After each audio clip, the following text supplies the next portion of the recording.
What is going on, you guys? Welcome back to this week's episode of the greatest podcast on turf. I'm Anthony. I'm Ryan. And today we're back. We are taking a break from the mock drafts. Next week we will be releasing our final 2023 NFL mock draft. The NFL draft is about 9 days from now. 8 days when you guys are seeing this.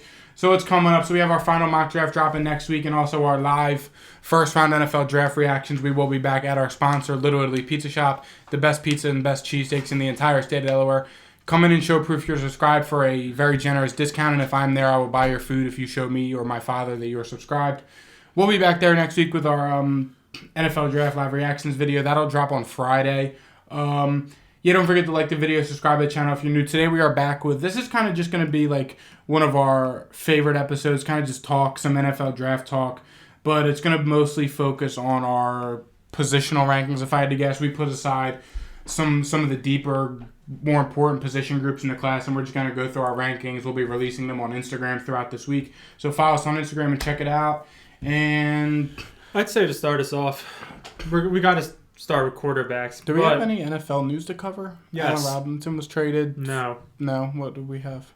The odds being Bryce Young minus 1,000 to be the number one overall pick in the NFL draft. Yeah. And canceling all his other team meetings. Yeah, I mean, that kind of says everything you need to know. That the Panthers have the first pick and Bryce Young, who is arguably the number one quarterback in the class to some people, not us, as you're about to come to find out very soon. He canceled his draft visits. His odds shot up to minus 1,000. So if you bet $1, you're making what, 10 cents? A cent? I don't know. Fucking know, but yeah, Bryce Young has the odds to be the number one overall pick. I say we just dive into our quarterbacks, talk about it. Yeah, that's why I started out with Bryce Young as a great segue. Great segue. All right. So how do you want to do this? Just talk about, go the list 1 to 5. Just shoot it. But our consensus quarterback one of the class, my QB1, I've been saying it all throughout the NFL draft process, even back to our midseason mock draft. I was saying it's C.J. Stroud. Ryan's QB1 in this class is also C.J. Stroud. My thoughts behind this, I think C.J. Stroud has the best overall build of a quarterback and I think he's going to translate best in the NFL, yes. The consensus is, after the combine, a lot of teams were higher on him, but now that we're about a week out from the draft, it sounds like not a lot of teams are as high on him as we thought. But I'm really high on him. I think C.J. Stroud, he's got it all. He's probably the best pocket passer in this draft.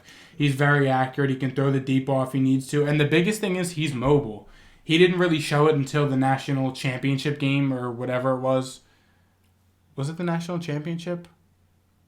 Or no, it was, they lost to Georgia. It was the whatever bowl game it was. C.J. Stroud really showed he can move, and I think that helps a lot because C.J. Stroud is a quarterback that he's already really good in the pocket, but he does bring that extra mobility to him. I mean, I've said it before. I think if C.J. Stroud lives up to the full potential, I think we're looking at a Joe Burrow, Patrick Mahomes type of quarterback. Extremely well at passing and can get the job done with his legs if he needs to. I say that because Joe Burrow and Pat Mahomes, they're not running the read option like a Jalen Hurts or a Lamar or Kyler. But they will run a read option every now and then. They will break a 10-plus yard scramble every now and then. So I think C.J. Stroud really has all the intangibles to be an elite quarterback in the NFL. And I think it shows on his film, and especially during that playoff game versus Georgia, I think C.J. Stroud really showed that he can be an elite NFL quarterback against the best defense in college football for back-to-back years. And I think it's going to translate really, really well to the NFL. So that's why I have C.J. Stroud as my QB1. Yeah, so for me, I'm a little bit different than Anthony and some of the things that he said. Me personally, I got C.J. Stroud. The way I look at it is I think he has the highest chance to be an NFL starter for a very long time. And I'm not saying... I don't think Pat Mahomes is in his future. I think that was a little bold. I wasn't saying in his future. I meant as like type of play style or like what type of quarterback like he could play like. I think Anthony Richardson is probably the only person in this draft class that I'd be throwing out Pat Mahomes. And I'm not saying that it's likely at all. But I just think C.J. Stroud has the best chance to be a starter in the NFL for a long time. I think Anthony Richardson has a higher ceiling.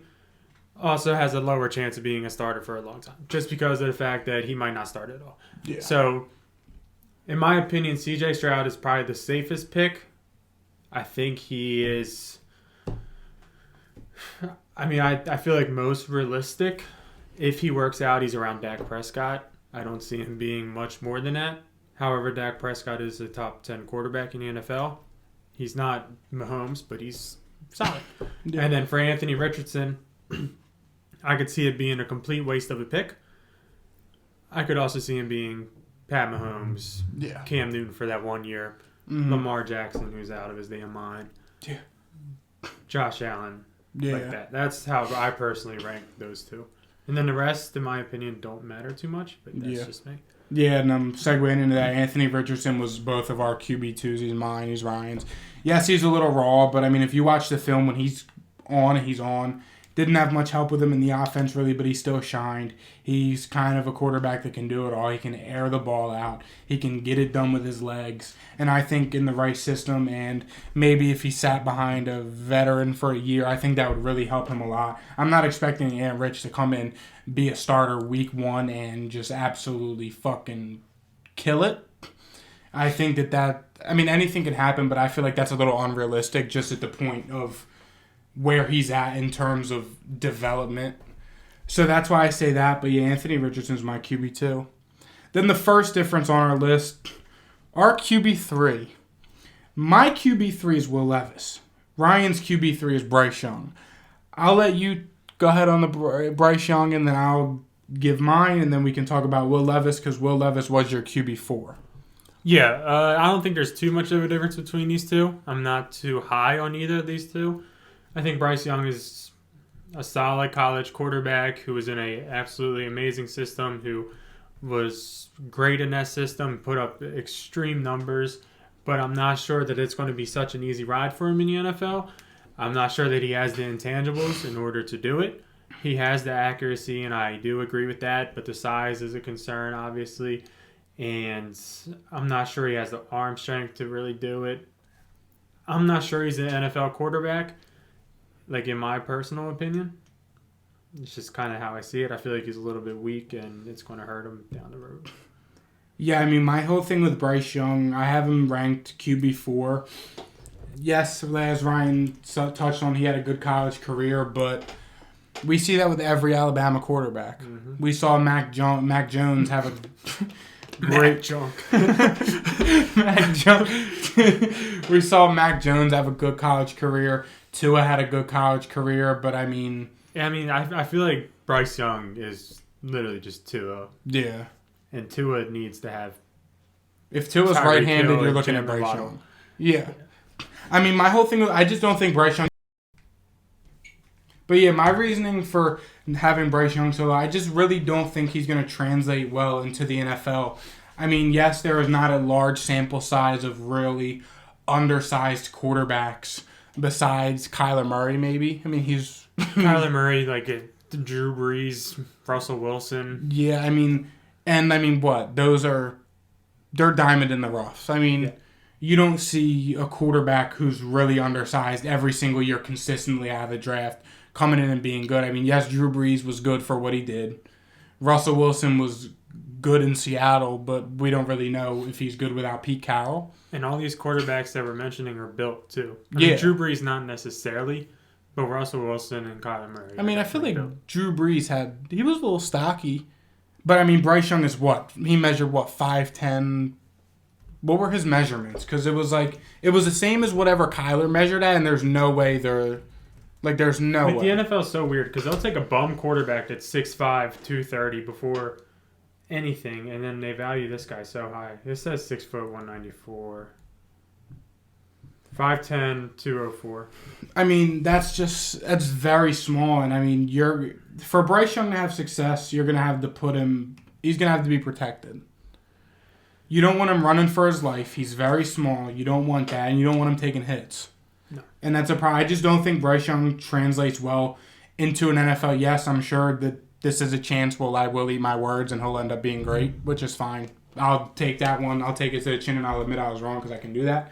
But I'm not going to retract my statement just because it's against popular belief. I don't think Bryce Young translates well in the NFL. I don't think Alabama quarterbacks really do.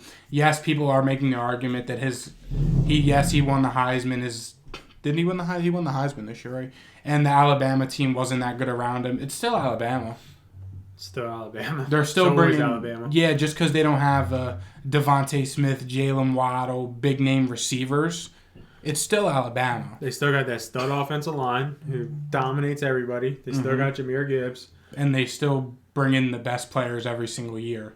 So, yeah, I don't think that's a valid argument that he didn't have the pieces because it is still Alabama. Now, you could make the argument for a Will Levis just because he literally had nothing. And Kentucky's not bringing in Alabama recruits and stuff like that. But I just don't think Bryce Young translates well, which is why I have him as my QB4. Segueing into Will Levis, I have him as my QB3. I think Will Levis, again, kind of like Ryan said about CJ Stroud, I think he just has the prototypical build, 6'5", 240. He'll lower his shoulder and make a hit on the run. He can throw the ball deep really well. I think the Josh Allen comp is solid for him. I think Will Levis is better coming out of college than Josh Allen was at this point in both of their careers entering the NFL draft process. But I think Will Levis will translate well better. He literally had nothing. He lost his best offensive lineman in Darian Kennard. He played under 2 or 3 different offensive coordinators in his time there. And he lost his best pass catcher in Wan'Dale Robinson. I mean, and he still was solid. He battled injuries. He was playing through them because he knew he had the draft and he knew this was a solid QB class. So he had to do his thing. He played through and he still really wasn't that bad. Yes, Kentucky sucked and Will Levis didn't put up Heisman caliber numbers. But he was still good. Will Levis is still going to be good. I think that the Josh Allen comp is pretty fair for him. And I just think that in turn, I mean, I'm not sitting here saying Will Levis is going to go thrive and Bryce Young's going to suck. Kind of like Ryan alluded to, they're not that far off for me. I just think that in terms of potential to succeed in the NFL due to size and due to play style and kind of all that goes into it, I think Will Levis could and probably has a better chance to have more success in the NFL. Yes, Bryce Young's extremely smart. He's got good football IQ. He's accurate for what he does, but like Ryan said, he don't have the size or the deep ball, which are 2 more important things that coaches look at in a quarterback. In my opinion, I got Bryce Young probably being Tua, and I got Levis probably being like a Mitch Trubisky. No, I'm not trying to do him dirty, but that's like the most realistic outcome. Yeah. I mean, yeah, maybe he could be a Josh Allen, but it's kind of bold. Granted, I mean, these are top tier quarterbacks, so we can say that, but I feel like just the most likely course of outcome is that I'm not sure any of these quarterbacks are going to be a surefire hit. Give me CJ Stroud. I've been riding with him all off season. I'm sticking with it. It's fair. I think CJ Stroud is I feel like he just screams like Kirk Cousins, Dakota Prescott. Yeah. Yeah, I mean, there's nothing wrong with that. I mean, when was the last time, just off the top of your head, that we had a quarterback class that just sucked all around? Last year. Like with, Bless you. Thank you. Like with guys that have more than just a season under their belt. I feel like every year there's at least 1 or 2 that end up being like starters. Yeah, and I would say the starters are probably CJ Stroud and Rich. And then our QB5 was Hendon Hooker. We're not going to spend too much time. I feel like he could be a... I mean, he's getting first round hype. I'm seeing him mocked. Sure. I don't think he's worth that. I'm seeing him mocked at 11, 12. That's bold. I understand. He is coming off the ACL injury. He was very good when he was playing. Me personally, I think it's tough to take a risk on a quarterback, especially in the first round where I'm seeing him coming off the ACL injury and he's already pretty old. Pretty sure he's 25 if I'm not mistaken. I'm pretty sure he spent 5 years in college. I mean, yeah, Hendon Hooker is kind of old and he is coming off the ACL injury to be getting I'd rather top 12 hype. I'd rather just take DTR in like the 4th. Yeah. Hendon Hooker is I was so close to putting him as my QB5. I figured we would talk about him as like one of our low favorites, I guess. Oh yeah, I mean Dorian Thompson-Robinson, great story. Played receiver in high school. He was catching touchdowns from the great Tate Martell. Switched to quarterback after Tate left. Thrived at Bishop Gorman. Played at UCLA under Chip Kelly. He was good in college. Didn't really win a national championship or he don't really have much hype to him. But I think we alluded to it before. He could be a solid great backup. I mean, we said bring him to Philly, let him back up Jalen Hurts. Similar play styles. Yeah, I mean, everybody thought Dak was just going to be a backup in a 4th round. He ended up being decent. Yeah. I'm not saying DTR is Dak, but it's the principle. Yeah. I made a principle, you know? Yeah. He could just be Terrell Pryor. Yeah. I mean, fuck. Terrell Pryor wasn't he like a top 5 pick or something? I don't know what pick he was. But He's Ohio State, right? Yeah. And he was a wide receiver. Yeah, he played receiver. He was like a waiver wire guy in fantasy. I definitely had him like before 3rd round. So okay. The dude played everywhere.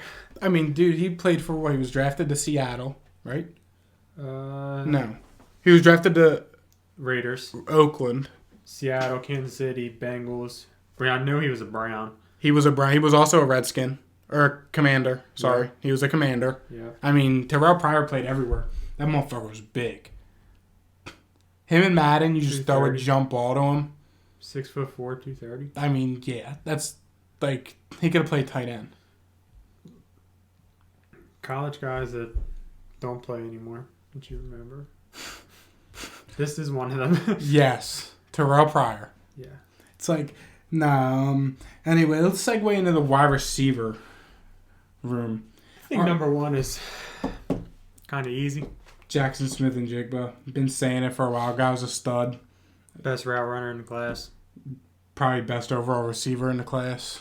Yeah. I'm not sure how Ohio State keeps just producing astonishing route runners. But I mean, fucking Marvin Harrison next year. He'll be a top 5 pick next year. Yeah. Next year's draft class is loaded. He's not quite like a Chris Olave JSN route runner, but he's still really, really damn good. Yeah.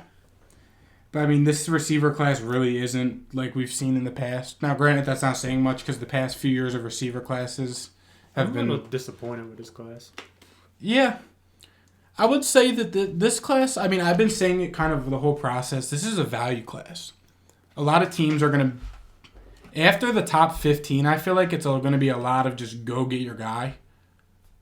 And then, like, the 2nd, 3rd, 4th rounds are going to... There's some good value in those rounds. Yeah. I feel like there's some O-linemen in this draft. I think that's kind of what it's... I mean, it's weird. A lot of the position groups that are deep in this draft are, like, weird ones. Like, this is a really deep tackle class. This tight end class is, like, stupid. There's probably, like, at least 5, 6 tight ends that could be first rounders. I mean, corner super deep. You got what? Offensive tackle super deep. I mean, yeah, there's a lot of deep. These are all the Cowboys needs too. Yeah, Dallas just. But no, JSN was our receiver 1. My receiver 2 is Zay Flowers. Zay Flowers, I think, yes.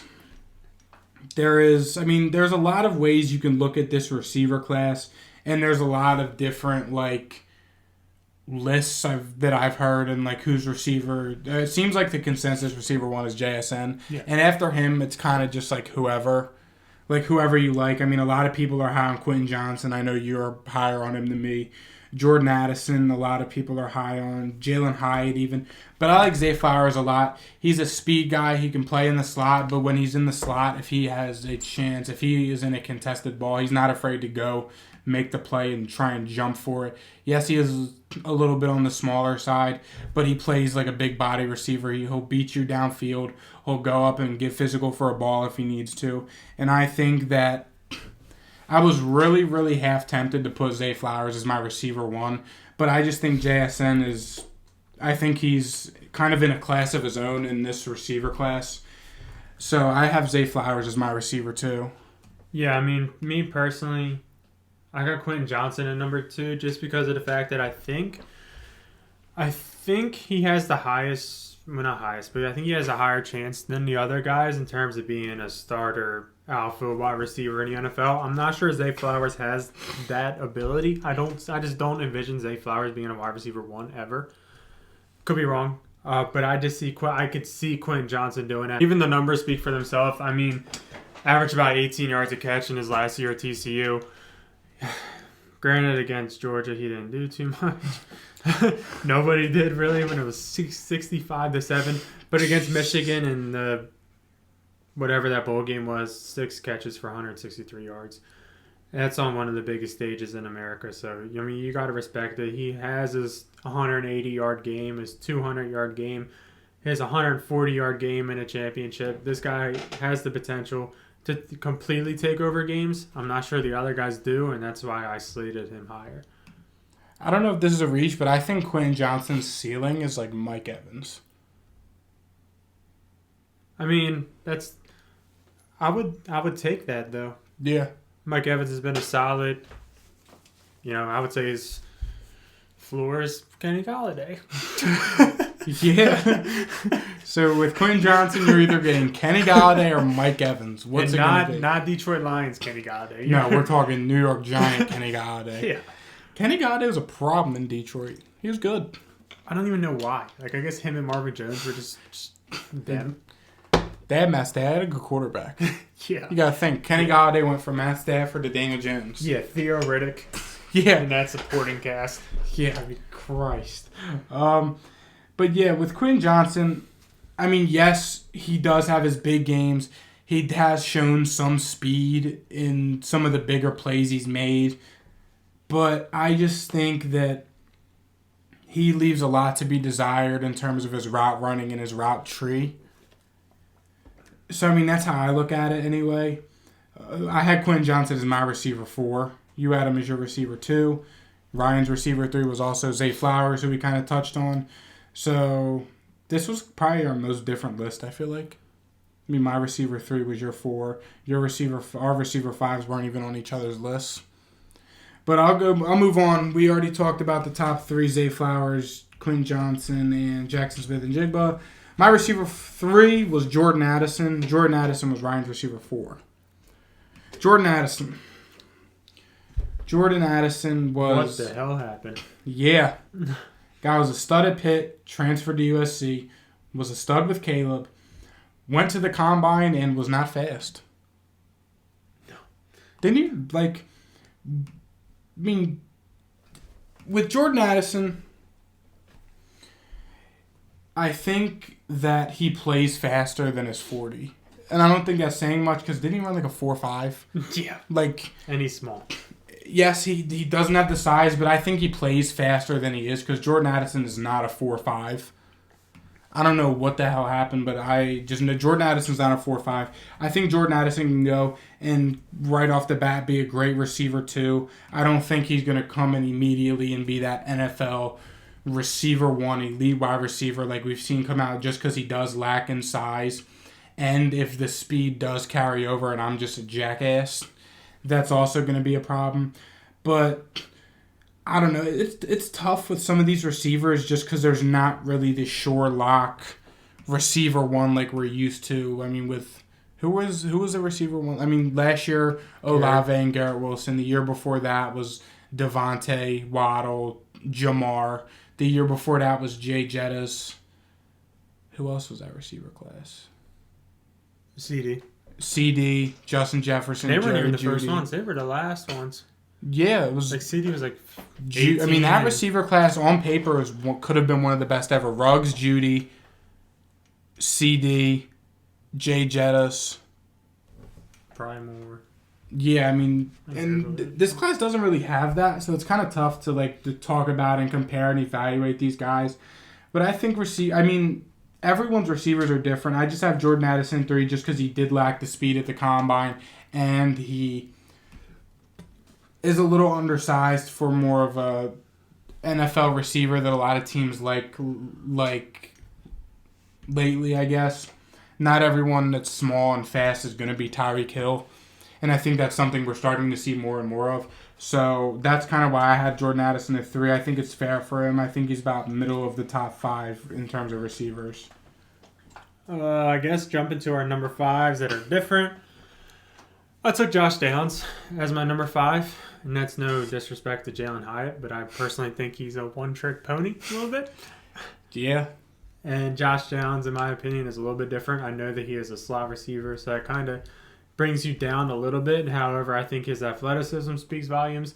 I think that he's a great route runner. I think that he is a solid receiver in general. I mean, looking at his game log, he is pretty damn solid. He only had 2 bad games in his whole entire season of 2022. Yeah. Has a 160, a 150, a 130. And I know it's college, but you kind of like to see those things because if you're not dominating in college, are you really going to dominate in the NFL? Probably not. No.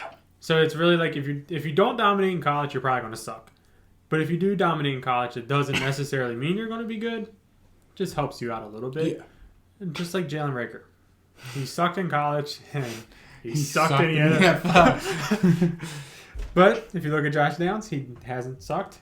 He's been solid for North Carolina the past 2 years with 1,300 yards and 1,000 yards, 11 touchdowns. And North Carolina isn't the greatest team. I do understand that. But he even does kick returns. That shows how athletic he is. And I think that receiver 5 is a good spot for him. Yeah, and my receiver 5, as Ryan alluded to, Jalen Hyatt. Keep it short and sweet with Jalen Hyatt. He's fast. Yes, he couldn't catch a fucking cold at the combine. But he was nervous. Yeah. Which is fine. It's understandable. But Jalen Hyatt's arguably the fastest receiver in this class. He didn't run that fast at the combine, but again, this is a guy that plays a lot faster than he looked just running a straight 40-yard dash on camera with the time. I think if you put Jalen Hyatt in an offense with a lot of these late first-round teams like Kansas City, Chargers, Kansas City, Buffalo. I mean, Jalen Hyatt's a guy you can tell him run straight, kind of similar to a Tyreek Hill roll. Run straight, he'll burn you over the top, and Josh Allen will hit him 55 yards downfield wide open. So I think you're looking at something like that with Jalen Hyatt. Again, Josh Downs, like Ryan said, it's good, different. Not seeing that from a lot of people, but I went with the Jalen Hyatt route just because I do think that, yes, although he didn't perform his best at the combine, I think that he could have more long-term success in the NFL. Which leads us to the offensive lineman. It's very similar. Short and sweet. Short and sweet. Offensive tackle 1, without say, Paris Johnson Jr. Yep. Paris Johnson, stud, versatile, great at Ohio State. Could be the first offensive tackle off the board. Yep. Which in next week's mock draft, depending on the way the picks go, might not be. Because I have a theory. No. I have a theory. The way the picks go, if they go my way, I'm taking them first. And that's fine, but I have a theory. I'm giving them the Arizona at 3. And there's nothing you can do to stop me. I have a theory. Peter Skoronski was my offensive tackle number 2 in this class. With me, versatility goes a long way. I think Peter Skoronski could go in immediately and be an all-pro caliber guard. I'm hearing some people say Zach Martin. Yeah, all right. I'm just saying what a lot of respectable sources that I hear from say it. But versatility goes a long way with me. I think the fact that I think a versatile offensive lineman, I don't think it could hurt them at all. If you're coming out of college, you can play guard or tackle, or in terms of Peter Skoronski, center, guard, or tackle. I think that can only help. Yes, there is the arm length thing and that he's not really the size of a tackle and how early are you going to draft a guard. But Peter Skoronski can play tackle. He can. He's played tackle at a high level at Northwestern. His teammate, Rashawn Slater, they had the same concerns, and he's been one of the best tackles in the league. Then if you draft him as a guard, how early are you drafting a guard? I mean, Quinn Nelson was a top 10 pick. Zach Martin 16, I think. Pretty high pick. Elijah Vera Tucker went top 15. Jets traded up for him. And, I mean, with the whole arms thing, we've seen similar comparisons and similar concerns with the likes of Rashawn Slater, with the likes of Creed Humphrey, with the likes of Tyler Linderbaum, and all those guys have translated really well into the NFL. So I'm not looking into that too much with Peter Skoronski. He's versatile. He's a dog. He's coming out of a prestigious offensive line school that has produced some of the better O-linemen in recent years. So I have Peter Skoronski at 2, and you had him at 3. Is there anything you'd like to add? I think it's just the way that you look at it in terms of your rankings. And if it was in terms of total offensive line, he would probably be my 2. But in terms of what I want more, I'm kind of pushing him down the list because I think those type of guys are easily more replaceable than the pure tackles. Like, I'd rather have a pure tackle that only plays tackle than a guy that plays guard and tackle and center. And maybe I'm wrong, but I'd rather have somebody that does something really, really well instead of doing many things decent, especially on the offensive line. I think defense, like in my opinion, the tackles should be the tackles. You can interchange guard, center somewhat, but I think tackles are tackles. I think Peter Skronsky, if they're worried about his short arms, then maybe that dude should just be a guard. And if he's a guard, he gets a little bit pushed down my board because I personally think guards are pretty replaceable. It's fair. And go with your OT2 was Broderick Jones. He was my OT4. You had him higher, so I'll let you start with that one. Yeah, I mean, it's really just he's an athlete. He is from Georgia, so he went up against the cream of the crop. And he is a pure offensive tackle. That's really just why I had him at 2. My OT3 was Darnell Wright. Ryan's was Peter Skoronsky, we already touched on. Darnell Wright was my OT3, and he was your OT4. Darnell Wright is the definition of a dog. He don't give a shit. He will get down to the nitty-gritty in the trenches. He'll talk his shit, and he will punch you in the mouth. And he's also versatile. He can play guard. Move him down my list. Darnell Wright, he had an amazing combine. He tested really well. He was a dog at Tennessee. And I think that a lot of teams, as like we're getting to, as I talk about like the new age and like kind of just guys having that dog mentality, I think Darnell Wright is that. And I think that whatever team drafts him on the O-line is getting an absolute dog. And I think that there is a solid chance Darnell Wright ends up being one of the best offensive linemen to come out of this class. Yes, there is the concerns. He's raw, as Ryan said. He'd rather have one guy do one thing really good than 2 things that can also be done really good.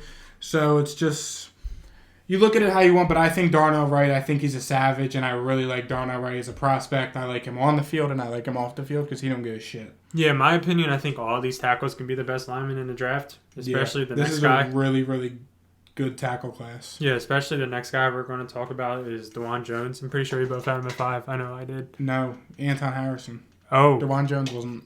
Damn, we didn't. Damn. No, DeJuan Jones did not make my top 5. I should have put him in my top 5, but I think my homer in me put Anton in. I mean, again, this is a super deep offensive tackle class, and we can talk about DeJuan Jones too.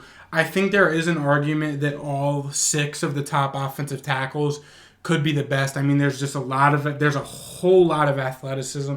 There's a whole lot of versatility. There's a whole lot of dog in these offensive linemen. And I mean, you got a guy like DeJuan Jones. What is he, 6'8"? He's a 6'8", 380, and he dunks. And he moves quick. I mean, DeJuan Jones is, I saw someone just said it. If you have a mobile quarterback, you want DeJuan Jones. He's big.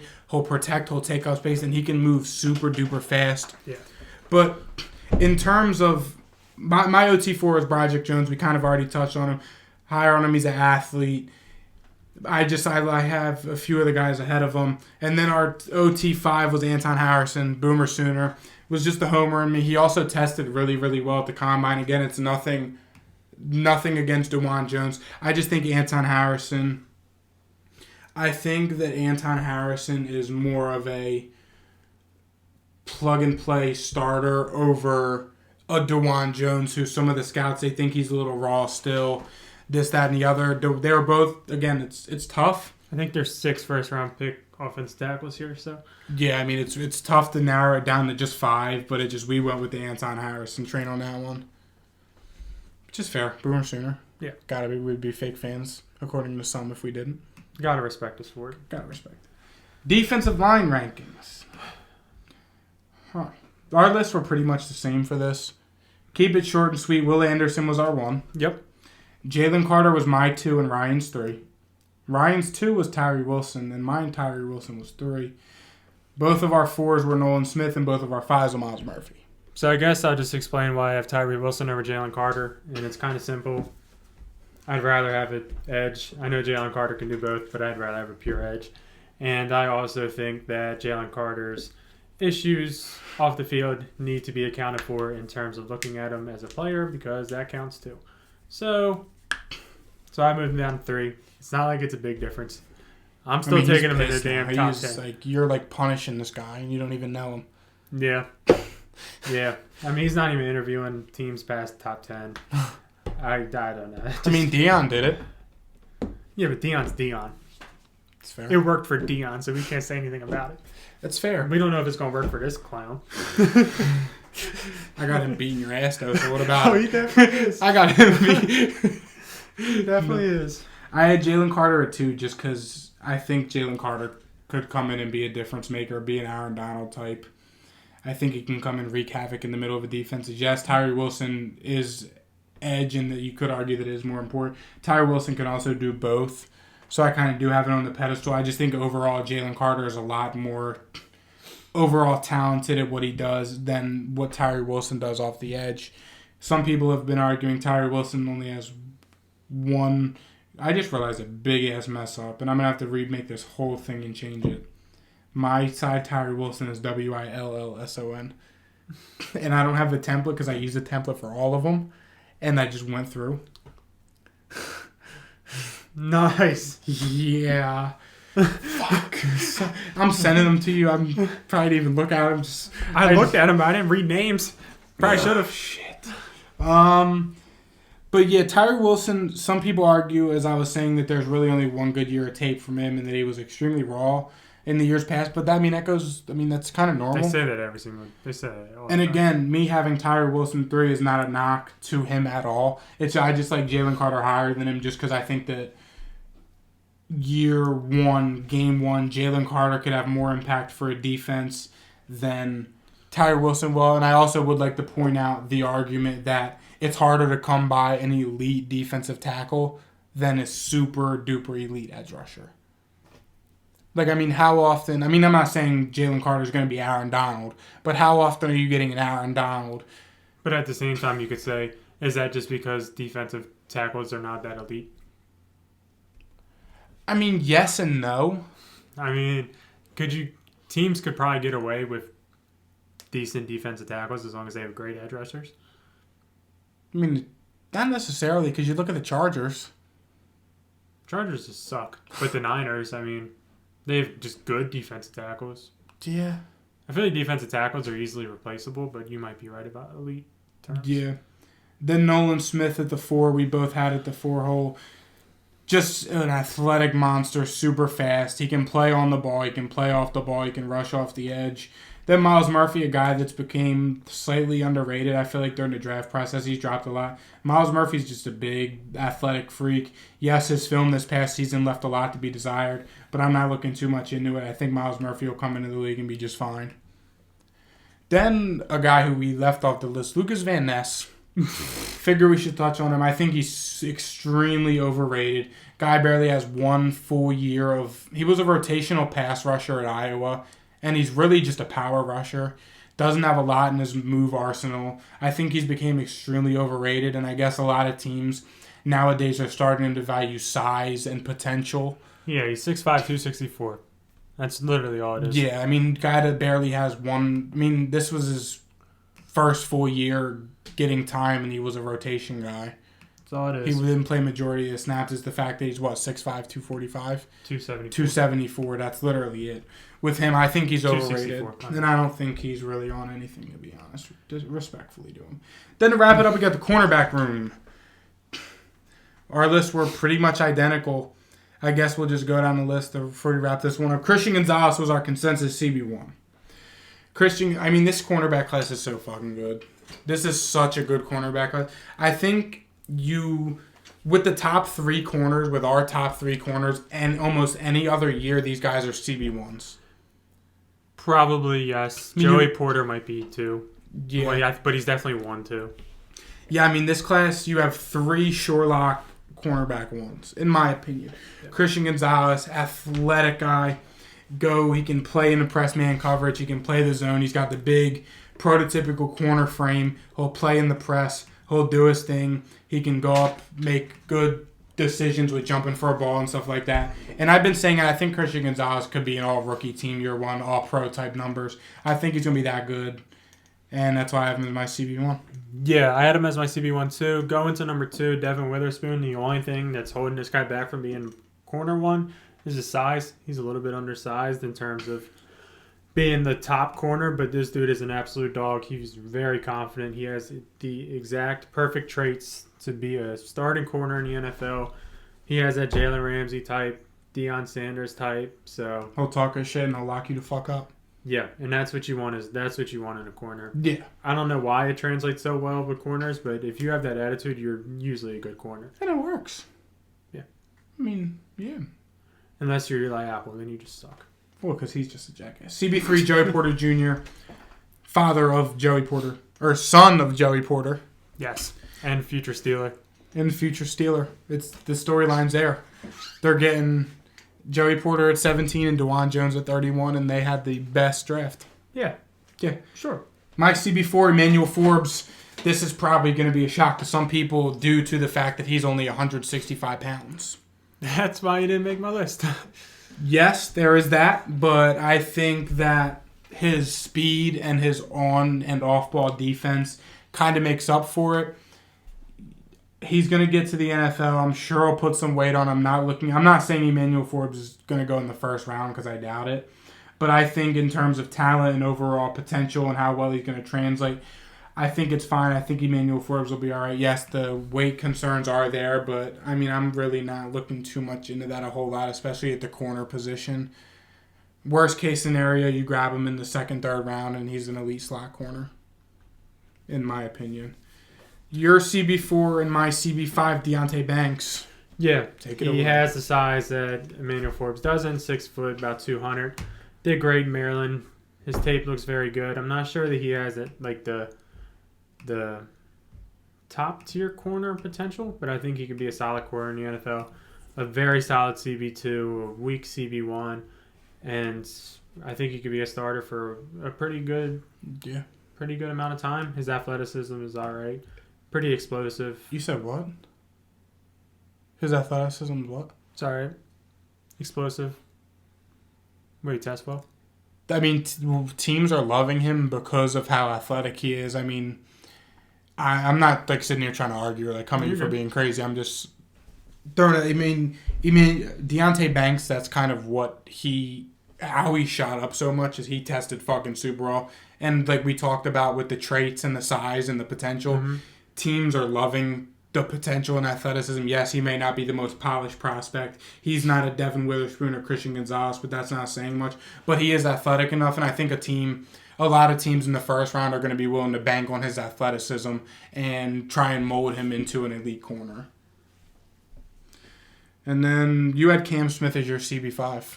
Yeah, just because of the fact that who'd you have? I had Emmanuel Forbes. Forbes at 4. Yeah, Cam Smith got out of South Carolina, SEC background. He has the height to do it. He has the size to do it, And just coming out of that SEC background, the South Carolina defense, I respect it, and that's kind of what put him above Forbes. Really, the only thing that put him above Forbes is the size. That's really all it is. Yeah, I mean... But I think after the top 3, they're all in like the range of just late first round corners that are solid. Yeah. I mean... Jalen got paid. I'm going to hear... We didn't really get to talk about it. What are your thoughts on the whole... Again, this is now just going to be us talking for 5-10 minutes. So, I've said it before, and I'll say it again. I don't read contract numbers unless the player is absolutely ass. Yeah, you said that in the group chat. Can't do it. It doesn't mean anything. They can always do some math and make the number just magically disappear. The way it looks right now is they're going to have to pay $87 million cap hit in like 2027. And is that going to happen? Probably not. They're just going to push it away and it'll be fine. Mm-hmm. There's literally nothing that... I don't think anybody can say anything. I think the no trade clause is a little surprising.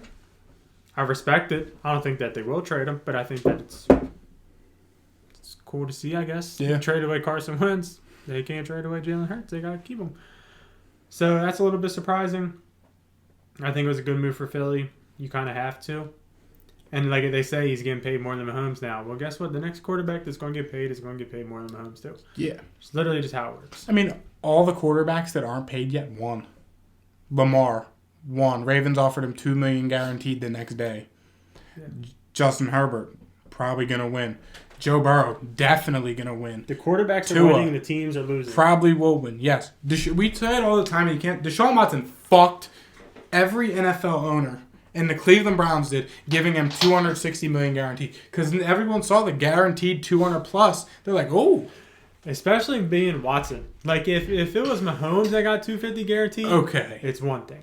But if you're giving a guy that was convicted of that, and he was suspended, $250 million guaranteed, you're out of your damn mind. Yeah. And now everybody's got to do it. Nah, I mean, that's why Lamar's holding out. I mean... No, I don't blame him. So there's either two paths that you can take. Either A, you pay them. That's the easy path. B, and there might be three. One path is you beat them to it, which is the smartest thing you can do, which is what the Chiefs did, and they gave Mahomes 10 years, $500 million, whatever. Yeah. It's the smartest thing to do. Is that $50 million a year? I think it was 450. 10 years, 450. Into this, about 45 million. Yeah, that's the smartest thing you can do because then you're getting ahead of time. I didn't even know that they could Wouldn't give that out 10-year if it's contracts, but 10-year, $500 million? Is that only $5 million a year? no, it's 50. No, 50. Damn. Yeah, this dude needs to stop doing that. My math is so bad. I was literally convincing myself that there's no way that he's getting $50 million a year. So yeah, it's either A, it's 10-year, 450, so 45 million. Okay.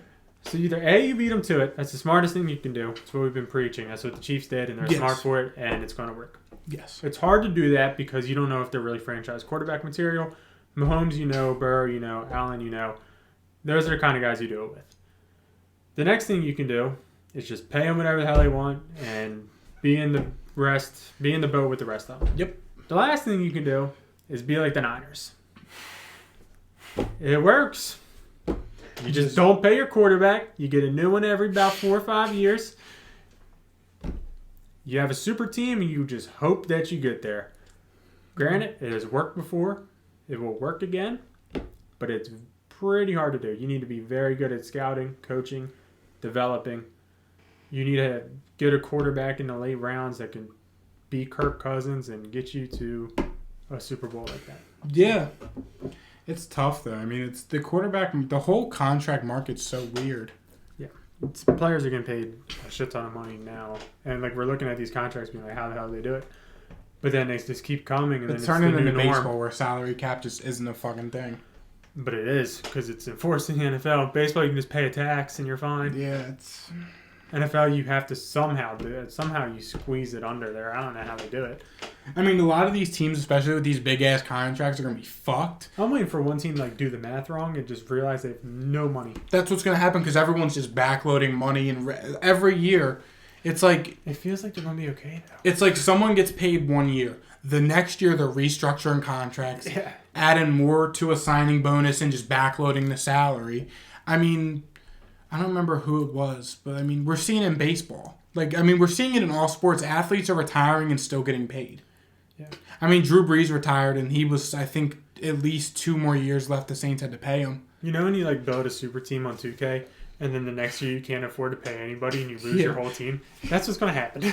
Yeah, with a lot of these teams. And then here comes the Texans. Yeah. Getting all of them. Here comes the Texans and the Chicago Bears with 100 draft picks in the next 2 drafts. Just and money to spend in free agency. Yes. Probably it's not, like but it's going to be a continuous cycle of teams being really good for a couple years, then just totally going down the shitter, and all the teams that played the long game are going to just rise to the top. And just think about it, like 2 years from now, Pat Mahomes is going to be getting paid $45 million still. Yes, and Burrow's going to be getting paid $60. Yeah. And then guess who's going to be winning Super Bowls? Kansas City. Yep. And then when Caleb Williams gets his $100 million a year contract, it's going to be like, holy shit. Yeah. Like, when is that going to stop? Like, yeah, I mean, are we going to live in a world where a $20 million contract is a lot? Anymore? I don't know. I mean, Christ. Teams just better pray they find a Tom Brady who will just take the average quarterback salary a year and just take pay cuts to keep bringing in talent. I mean, that's what Mahomes did, essentially. Yeah. Because technically that is a pay cut. Yeah. How much money do you even need? If I got... Like, at some point, like... If someone gave me a contract... If someone gave me a check for, say, $2 million tomorrow, I'm set for life. Yeah. I'm making it work. I mean, I'm still going to, like, work just to do something, but yeah. Like, I'm chilling. Yeah, if someone get, like how, like, these guys just have so much fucking money. Yeah. Like... Generational wealth. Yes. I don't know, it's fine. When I have kids, when I have a son one day, I'm day one, as soon as he can walk, I'm making him be a kicker. Just like I said last week. Making him a kicker. He's going to be the best fucking kicker. Because it's easy and it's not that hard. It's easy and it's not that hard. Like, holy shit, you just hit him with some logic. He's either being a kicker or he's QB1. Or he's both. Yeah. Well, no, because you don't want your quarterback making tackles on kickoff. Oh, you just want to make tackles. Just be 10 guys. Just run off the field after he fucking Imagine the fake field goals you can have with a real quarterback. Shoot. Just long snap it back to the kicker and just fucking fuck the holder. Just. But nah, I mean, I think that's going to wrap this one up. It was a bit of a longer episode. Going to take some editing. Going to definitely take some editing. Yep. Thank you guys for watching and listening, and we'll see you guys next week with our NFL Draft Week content. See ya. Peace.